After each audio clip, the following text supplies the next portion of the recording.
Well, hello everyone and welcome to FilmDirt.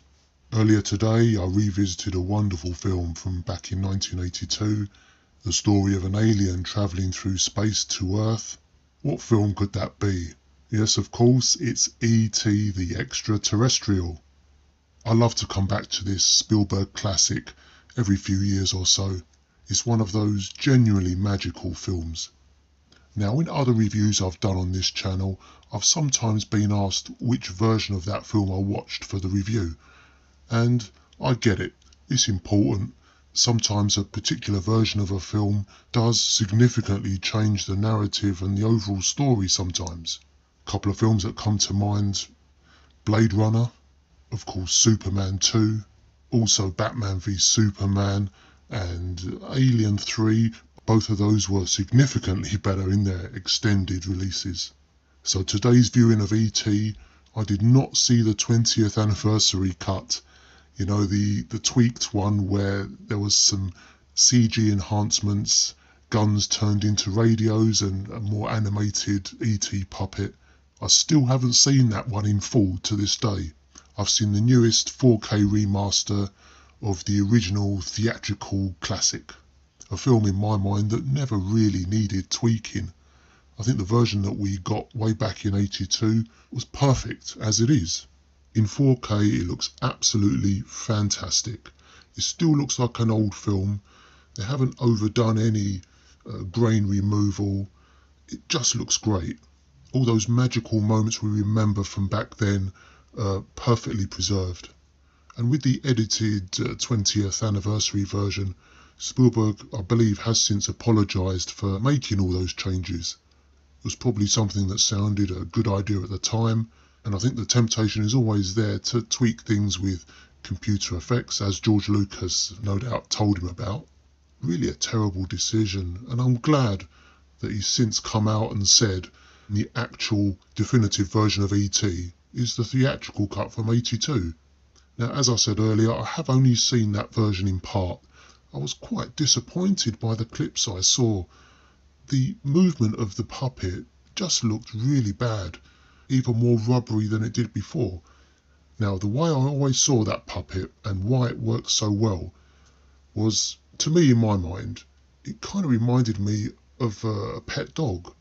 We don't really associate a dog being able to emote facially, not as much as a human can. A dog can communicate with you through its eyes and very basic expressions. And that puppet is the whole heart of the film. And I love the cinematography in most of the film that really does kind of enhance that look of the puppet, especially those scenes where it's hiding in the house and the puppet is slightly obscured by maybe a table and the light is only illuminating part of the face. So it's very difficult to see the mechanism and the fact that it was operated by the puppeteer, or I read it was a child in some shots. Really an extraordinary performance. And when you look at the film as a whole, it's an extraordinarily simple story. We get the emotional bonding between E.T. and the child. Of course, the child somehow has to keep it secret, which we know will be extremely difficult, but in the context of the film, it works. The whole film has a dream-like quality to it. Lots of haze, lots of mist. And like I said earlier, the lighting only illuminating what you need to see. So there's very little unnecessary distractions. And in a funny way, we just see the emotion behind the eyes of the puppet and Henry Thomas playing Elliot. And that makes it so easy for children viewing it to be able to follow. The only distractions are the family, and we don't need to see them too much because the camera never really looks up too often, only when the story later on requires us to look up and see the danger. During the hunt for E.T., all those investigators on the chase.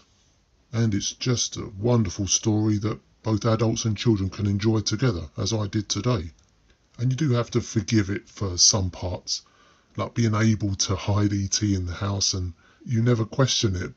And all us fully grown adults that revisit the film, we feel like kids as well, don't we? Okay, let's have a score.